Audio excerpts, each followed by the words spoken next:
Hello traders, welcome to stock live TV. మనతో ఈరోజు సుభాష్ గారు ఉన్నారు. ఈయన ఒక ఇన్వెస్ట్మెంట్ స్పెషలిస్ట్. ఆయన కొన్ని ఫండ్స్ కూడా మేనేజ్ చేస్తున్నారు. సో ఆయనతో ఈరోజు మనం కొన్ని కాంటెంపరీ ఇష్యూస్ డిస్కస్ చేద్దాం. హలో సుభాష్ గారు. హలో అండి. సార్, మీ గురించి కొంత ఇంట్రడక్షన్ మా వాళ్ళకి. తప్పకుండా అండి. నేను బేసికలీ నా గ్రాడ్యుయేషన్, స్కూలింగ్ ఎవ్రీథింగ్ మొత్తం అంతా హైదరాబాద్లో చేశానండి. దాని తర్వాత యూకేకి వెళ్ళాను. యూకేలో ఇంటర్నేషనల్ ఫైనాన్స్ అండ్ ఇన్వెస్ట్మెంట్ చేశాను, మాస్టర్స్ అది. సో అయిపోయాక ఒక 1 year అక్కడే బ్యాంక్లో పనిచేసి 2011లో వచ్చేసానండి ఇండియాకి. ఇండియాకి వచ్చేసి then I started working with Kotak Mahindra bank అనమాట. సో 2011 నుంచి 2023 వరకు ఆల్ టాప్ వెల్త్ మేనేజ్మెంట్ అవుట్ఫిట్స్లో పనిచేసామండి. సో మనం డీల్ చేసిన ప్రొడక్ట్స్ ఆల్మోస్ట్ అన్ని డీల్ చేసాం. Stocks, mutual funds, bonds, investing in startups, PMS, alternate investment funds అన్నీ చేసాం. అండ్ ఆల్మోస్ట్ ఒక 200-300 పోర్ట్ఫోలియోస్ చేసాము. వాళ్ళు క్లయింట్స్ ఎలా ఆలోచిస్తారు, ఎలా ఇన్వెస్ట్ చేస్తారు, వాళ్ళ సైకిల్స్ అన్ని చూసాము. Right from 10 lakhs to 50 crores, 100 crores అలాంటి డీల్ చేసిన ఎక్స్పీరియన్స్ ఉంది. లార్జ్ పోర్ట్ఫోలియోస్ అన్ని డీల్ చేసిన ఎక్స్పీరియన్స్ ఉంది. సో 2023లో అండి, so I decided to start on my own to help. So what ever I've learned అన్నీ నేర్చుకుంది 12-13 yearsలో ఐ థాట్ మన ఓన్ కంపెనీ ఎస్టాబ్లిష్ చేసి generally the aim is to help other people. That is the aim అండి. ఆ ఎయిమ్తో మనం start చేసాం, wealth generation కోసం start చేసాం. నైస్ సార్, బాగుంది సార్. ఆల్మోస్ట్ 13 years ఆడ్ మీ ఎక్స్పీరియన్స్ టోటల్గా. సో సార్, ఇన్ని సైకిల్స్ మీరు చాలా చూసుంటారు. సో లాస్ట్ 5 yearsలో చూస్తే ఇప్పుడు మనం చూస్తున్న కరెక్షన్ ఇస్ ఎవరు ఎక్స్పెక్ట్ చేయండి, లేదా ఇంత కరెక్షన్ ఎప్పుడు చూడలేదు యాక్చువల్లీ, ఎవరైతే న్యూ ఇన్వెస్టర్స్ ఉన్నారో. సో ఇప్పుడు పడుతుంది మనకు ఆల్మోస్ట్ 26,000 నుంచి 23,000 వచ్చింది నిఫ్టీ. సో దీన్ని ఎలా మీరు అనలైజ్ చేస్తారు? ఎందుకంటే కొత్తగా ఈ కరెక్షన్ చూసిన వాళ్ళు చాలామంది ఉన్నారు ఈసారి. ఎందుకంటే లాస్ట్ 5 yearsలో కరోనా తర్వాత పెరిగిన డిమాట్ అకౌంట్లు అనుకోండి, కొత్తగా మార్కెట్లోకి వచ్చిన వాళ్ళు అనుకోండి, కొత్తగా హౌస్ వైజ్ వచ్చారు, జీ వరల్డ్ వచ్చారు. వీళ్ళందరికీ ఇది కొత్త ఫినామినా. దీన్ని ఎలా హ్యాండిల్ చేయాలో చాలామందికి తెలియదు. సో మీరు చాలా సైకిల్స్ చూసారు కాబట్టి మీ ఇన్పుట్స్, ఇన్సైట్స్ ఇవ్వండి. సో యాక్చువల్లీ ఇప్పుడు ఏమవుతుందంటే, అది యాక్చువల్లీ చాలా మంచిది మార్కెట్స్కి. ఇప్పుడు ఏమవుతుందంటే, మీరు అన్నట్టు కోవిడ్ నుంచి ఓన్లీ వన్ వే డైరెక్షన్ లాగా మార్కెట్ పెరుగుతూనే ఉంది. సో ఏంటి, ఇప్పుడు మధ్యలో 1-2%, 3% కరెక్ట్ అయినా మళ్ళీ పైకి వెళ్ళడం. సో అదేంటంటే, జనాలు ఏమైనా తగ్గితే పెట్టేసేవాళ్ళు, ఇంకా ఏంటి వన్ వే డైరెక్షన్ వెళ్ళిపోద్ది, ఇంకా పెరిగిపోద్ది అన్నట్టు. So basically last 6 months back నుంచి మేము చెప్తున్నాం, నాట్ 6 months అంటే 6 months to 9 months నుంచి క్లియర్గా మా క్లయింట్స్ కమ్యూనికేట్ చేస్తున్నాం త్రూ న్యూస్ లెటర్స్. మేము బ్లాగ్స్ రాస్తాం చాలా. సో ఏం కమ్యూనికేట్ చేస్తున్నాం అంటే, markets are already at peak. So అది ఎలా చూస్తాం అంటే, మనకి డిఫరెంట్ పారామీటర్స్ ఉంటాయండి. Price to earning, price to book, dividend yield అని. సింపుల్ చెప్పాలంటే, ప్రైస్ టు ఎర్నింగ్ అంటే, ఒక కంపెనీకి ఎగ్జాంపుల్ ఇన్ఫోసిస్ తీసుకోండి. ₹1 ఆదాయం వస్తుంటే మీరు ఎవరైతే ఇన్వెస్ట్ చేస్తున్నారో మీరు ఎంత పెడతారు. సో జనరల్లీ దాన్ని మార్కెట్లో ఎలా చూస్తామంటే, ట్రైలింగ్ పిఈ అని చూస్తాం అనమాట. సో ఆల్మోస్ట్ 23-24 times ట్రేడ్ చేస్తుంది అనమాట అది. సో జనరల్లీ ఏంటంటే, లాస్ట్ 10 years యావరేజ్ తీసుకుంటాం. That is anywhere between 18-18.5%. So it was already trading at very high levels. ఇప్పుడు ఏంటంటే, ఇప్పుడు జనాలు ఏముంది 2-3% కరెక్ట్ అయింది, మళ్ళీ పెరుగుతుంది అని పెట్టేశారు మళ్ళీ. సో ఆ సినియర్ లేదు. ఇప్పుడు ఆల్మోస్ట్ 13-14% పడింది నిఫ్టీ 50, మిడ్ స్మాల్ క్యాప్ కూడా అలాగే పడింది. సో మేము ఎడ్యుకేట్ ఏం చేస్తామంటే ఇన్వెస్టర్స్కి, మీరు కొన్ని వాల్యుయేషన్స్ని రెస్పెక్ట్ చేయాలి. వాల్యుయేషన్స్ రెస్పెక్ట్ చేయకుండా, ఆ వాల్యుయేషన్స్ ఎప్పుడు మీకు ఇప్పుడు లాస్ట్ 4 years చూస్తుంది ఏంటంటే, లిక్విడిటీ డ్రివెన్ ర్యాలీ అంటాం. అంటే ఏంటంటే, లిక్విడిటీ అంటే ఇప్పుడు జనాలకి ఇంతకుముందు మనకు టెక్ అనేది ఉండేది కాదు. అసలు చేయడం ఇన్వెస్ట్మెంట్స్ కానీ, స్టాక్స్ కానీ, మ్యూచువల్ ఫండ్స్ కానీ అన్నీ ఆన్లైన్లో ఫార్ములు చేసేవాళ్ళం. సో దానివల్ల చూద్దాంలే, చేద్దాంలే, వేరే ఇన్వెస్ట్మెంట్ యావెన్యూస్ చేసేసేవారు. సో ఎగ్జాంపుల్ రియల్ ఎస్టేట్ అని ఈజీ, ఎవరికన్నా తెలుసు, అందరికీ అర్థం అవుతుంది కాబట్టి వెళ్ళి ఈ ల్యాండ్ కొనుక్కుందాం, ఆ ఫ్లాట్ కొనుక్కుందాం, ఈ ఫ్లాట్ కొనుక్కుందాం ఉంటుంది. సో టెక్ మీకు 2020 వల్ల ఇప్పుడు ఏదన్నా అదే అంటారు, ఎప్పుడన్నా కష్టాలు వస్తే అక్కడి నుంచి సొల్యూషన్ వస్తుంది అంటారు చాలామంది. సో ఆ కోవిడ్ వల్ల మనకి ఆ టెక్ ఎలా చేయాలి, వర్క్ ఫ్రమ్ హోమ్లు, జూమ్ మీటింగ్లు అది వచ్చింది. సో దాని తర్వాత మీకు ఏముంది, ఇప్పుడు జెరోదా అని, గ్రో అని యాప్లు అన్నీ వచ్చేసినాయి. వెళ్తాం, క్లిక్ చేసేస్తారు, కొనేస్తున్నారు అందరూ. సో ప్రతి ఒక్కరు started investing in stocks, mutual funds. మళ్ళీ ఇప్పుడు ఈ ఫారిన్ వాళ్ళు ఇన్వెస్ట్ చేస్తున్నా కూడా ఏమవుతుందంటే, ఆ ఫినామినా అంతా జీరో ఇంట్రెస్ట్ రేట్స్ అంటాం మనం. ఇంట్రెస్ట్ రేట్స్ తక్కువ, వాళ్ళు ఏం చేస్తారు, వాళ్ళ బ్యాంకుల నుంచి ఎక్కడి నుంచో బారో చేసుకుని ఏ కంట్రీ అయితే వాళ్ళకి మంచి విలువ ఉందనిపించిందో ఆ కంట్రీకి వెళ్ళి ఇన్వెస్ట్ చేస్తారనమాట. సో అదే అయింది మీకు. But even though foreign institution investors last 2-3 years నుంచి అమ్ముతున్నా, ఈ బికాస్ ఆఫ్ డొమెస్టిక్ రీటైలర్ గానీ, మన ఇన్సూరెన్స్ కంపెనీస్ గానీ, మ్యూచువల్ ఫండ్స్ గానీ డబ్బులు ఎక్కువైపోయి పెట్టేశారు.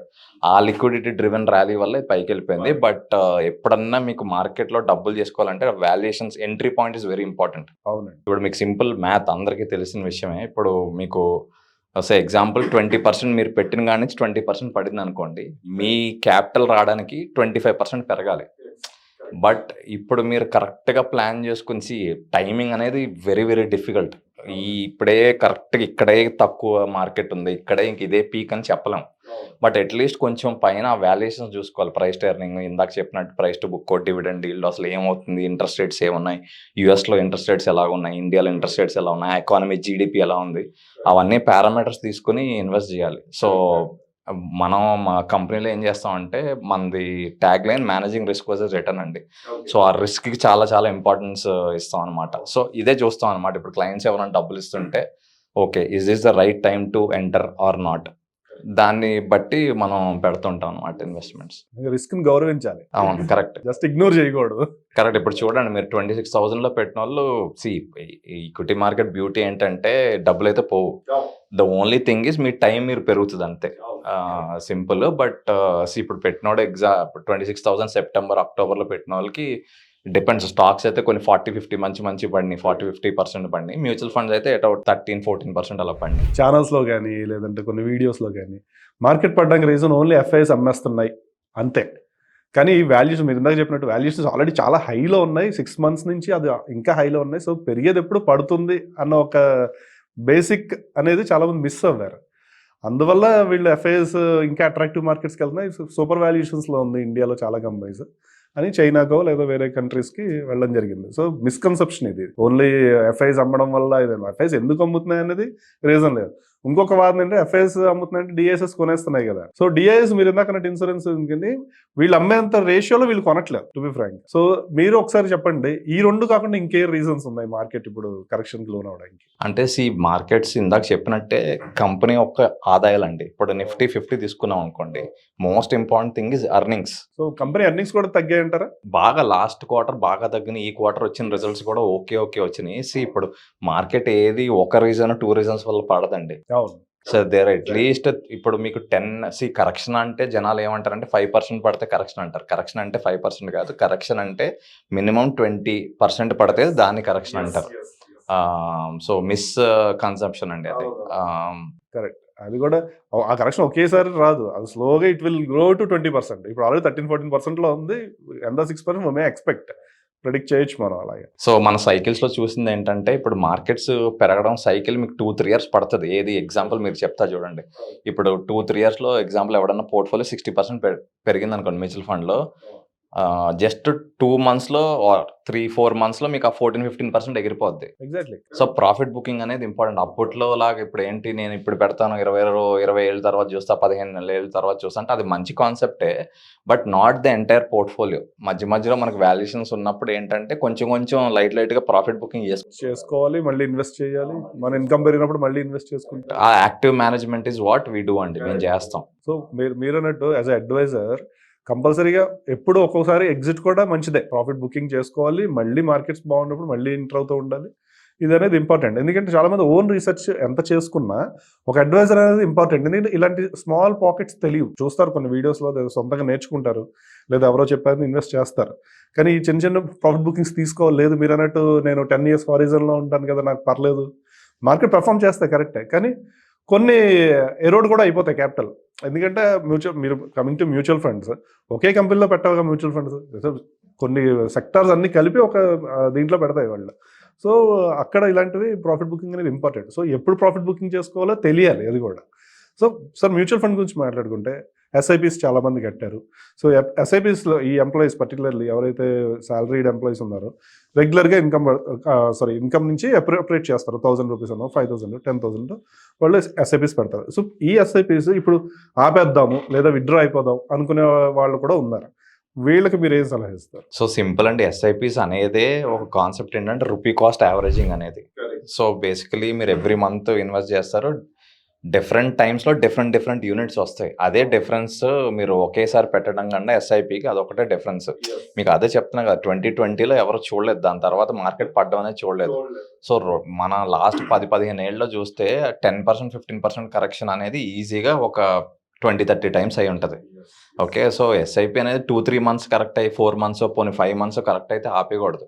సి షుడ్ లుక్ ఎస్ఐపి అనేది బిగ్గర్ పిక్చర్ చూడాలి, 5 over 10 years చూస్తే. సో అన్న యావరేజ్ చూస్తే, సో దాంట్లో కూడా మ్యూచువల్ ఫండ్స్లో మీకు ఫ్లెక్సీ క్యాప్ అనో మిడ్ స్మాల్ క్యాప్ అని ఉంటాయి.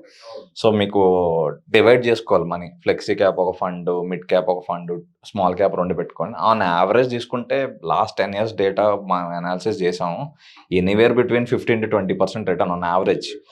సో అందులో మీకు ఎన్ని ఈవెంట్స్ అయి ఉంటాయి చూడండి. ఇప్పుడు చైనా కరెన్సీ డిప్రిషియేషన్ చేసింది, మోడీ వచ్చాడు, మనకి 2011లో ఆర్బీఐ గవర్నర్ లేడు, కోవిడ్ వచ్చింది, సో చాలా అయినాయి. బట్ స్టిల్ ఆ 18-20% అనేది 15-20% అనేది అచీవబుల్. మీకు ఏంటంటే ఆ పేషెన్స్ ఉండాలి. ట్రేడింగ్ కి మ్యూచువల్ ఫండ్ ఎస్ఐపికి మీరు గెస్ చేయలేరు. This is only for your some kind of planning. SIP ఎందుకు చేస్తాం?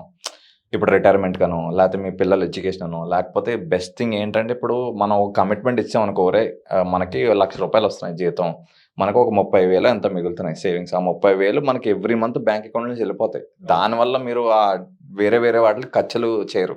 మీకు తెలియకుండా మీరు క్యాలిక్యులేట్ చేసుకోండి, 30,000 వెళ్ళిపోతుంది అనుకో మంత్లీ, 30,000 into 12 months 3.6 lakhs. అది అప్రాక్సిమేట్గా 10 years క్యాలిక్యులేట్ చేసుకోండి, అబౌట్ 40-45 lakhs సేవింగ్, దానిపైన రిటర్న్. సో ఆ కన్సిస్టెన్సీ కమిట్మెంట్ మీరు పెట్టుకుంటే, మీరు చూస్తే 10 years తర్వాత at least will have decent money, 75 lakhs, 1 crore, whatever it is. So 2-3 months correction, 4 months correction very common. Advice ఏంటంటే యూ షుడ్ జస్ట్, ఇంకా నన్ను అడిగితే ఆ పడుతున్న టైంలో ఇంకా మీరు కొంచెం పెంచాలి. సార్ ఇంకొక పాయింట్ మీతో డిస్కస్ యాజ్ అడ్వైజర్ అనుకోండి, లేదా ఇన్వెస్ట్మెంట్ స్పెషలిస్ట్, మీరు లార్జ్ పోర్ట్ఫోలియో, సపోజ్ నాకు ఒక 1 crore పోర్ట్ఫోలియో ఉంది, 3 crores పోర్ట్ఫోలియో ఉంది అనుకోండి, కంపల్సరీ మీలాంటి వాడిని నేను ఎంప్లాయ్ చేసుకుంటాను. ఈ పడుతున్న మార్కెట్లో కొంతమంది రొటేట్ చేస్తారు అడ్వైజర్ని, లేదు ఆయన చెప్పారు నాకు ఇప్పుడు పడిపోయింది, so I want go to another advisor అని కూడా ఒక ఈ కన్సెప్షన్ ఉంది యాక్చువల్గా. అలా ఆలోచించిన వాళ్ళు కూడా నేను చూశాను. సో దాని గురించి మీరు ఏమంటారు? సింపుల్ లాజిక్ అండి, క్రికెట్ అనాలజీ చెప్తాం. మన దేశంలో క్రికెట్ అందరికీ అర్థం అవుతుంది. ఇప్పుడు సచిన్, విరాట్ కోహ్లీ 2 matches ఆడలేని తీసేలేంగా, అంతే కదా. లేకపోతే లాంగ్ టర్మ్ లో ఒకవేళ ఇప్పుడు స్టార్టింగ్ కెరియర్ లో సచిన్, విరాట్ కోహ్లీని ఒక 5 ఏళ్ళు, ఇప్పుడు 5 matches 10 matches పర్ఫామ్ చేయలేని తీసేలేం కదా. వాళ్ళు కొంచెం ఛాన్స్ ఇచ్చాం కాబట్టి వాళ్ళు అంత కన్సిస్టెంట్గా ఇన్నేళ్ళు ఆడారు. ఇప్పుడు మీకు శ్రీలంకన్ క్రికెటర్ మర్వన్ ఆట పట్టుకొని ఉన్నాడు, ఆల్మోస్ట్ 20 innings లో ఒక 12-13 times 0 అవుట్ అయ్యాడు. బట్ మనోడు ఆల్మోస్ట్ 10 years ఆడాడు, one of the best Sri Lankan opening batsmen. So ఇప్పుడు ఏంటంటే మార్కెట్లు పడితే, ఇప్పుడు అదే చెప్తున్నా, ఇప్పుడు చాలా మంది ఇన్వెస్టర్స్ ఓన్లీ రిటర్నే చూస్తారండి. సో ఇప్పుడు ఎవడో రిస్క్ అనేది చూడరు. సో బేసికలీ మా ఆర్గనైజేషన్ లెవెల్లో, లేకపోతే నా ఎక్స్పీరియన్స్ లో ఏం చూస్తామంటే, ఆ రిస్క్ ని రెస్పెక్ట్ చేశారనుకోండి మీరు, ఆ రిటర్న్ ఎలాగో మీకు వస్తుంది. ఇప్పుడు సేమ్ క్రికెట్ అనాలజీ లాగా మీ అడ్వైస్ తో, ఇప్పుడు most important thing is choosing the right adviser for the investor. ఇప్పుడు మీరు అడ్వైజర్ని సరిగ్గా చూస్ చేసుకోకపోతే, మీరు ఫస్ట్ యాజ్ అ అడ్వైజర్, మీరు as an investor, most important thing is you should spend lot of time choosing the right adviser. అది choose చేసుకున్నాక మీరు స్టిక్ ఆన్ అయి ఉండాలి ఆ అడ్వైజర్తో. అంటే దానికి ఒక కొంచెం పారామీటర్స్ పెట్టుకోవచ్చు, నేను ఎప్పటికీ ఉంటానంటే అది కాదు. మేబీ ఒక 2-3 years పర్ఫార్మెన్స్ చూసి అప్పుడు రొటేషన్. ఇప్పుడు ఇన్వెస్టర్, ఇప్పుడు డాక్టర్ పేషెంట్ రిలేషన్ ఇది కూడా. ఇప్పుడు ఇన్వెస్టర్ కంఫర్టబుల్ ఉండాలి, investment specialist vice versa. So time అయితే ఇవ్వాలండి. సో చాలా మంచి ఇది చెప్పారు సార్. ఇప్పుడు ఫాలింగ్ మార్కెట్స్ లో ఎలాంటి స్టెప్స్ తీసుకోవాలి, ఎస్ఐపి ఆపాలా వద్దా అన్నది. సో వ్యూవర్స్ చూసారు కదా సుభాష్ గారి ఇన్సైట్స్. సో మీరు ఒకవేళ ఎస్ఐపి చేస్తున్నట్టయితే ఈ మార్కెట్స్ లో మీరు కంగారు పడాల్సిన అవసరం లేదు. మీ ఇన్వెస్ట్మెంట్స్ కంటిన్యూ చేయండి, లాంగ్ టర్మ్ లో ఉంటారు కాబట్టి రిటర్న్స్ అనేది ఖచ్చితంగా వస్తాయనేది ఆయన ఇన్సైట్ ఇచ్చారు మనకి. అలాగే ఈ ఫాలింగ్ మార్కెట్స్ అనేది కొత్త ఫినామినా, సో అర్థం చేసుకోండి, అనవసరంగా ప్యానిక్ అవ్వద్దు. మీరు ఖచ్చితంగా రీసెర్చ్ చేసి మంచి అడ్వైజర్తో వెళ్తే కనుక దీన్ని ఈ టోటల్ ఏదైతే పడుతుందో దీన్ని కూడా మీరు ఈజీగా సేల్ అయ్యి మంచి ప్రాఫిట్స్ కూడా తీసుకురావచ్చు. సో రిస్క్ని యాక్సెప్ట్ చేయండి, రెస్పెక్ట్ చేయండి, అలాగే రిటర్న్ ఒకటే చూడొద్దు అని సుభాష్ గారు ఈరోజు చెప్పారు. Please subscribe to our channel.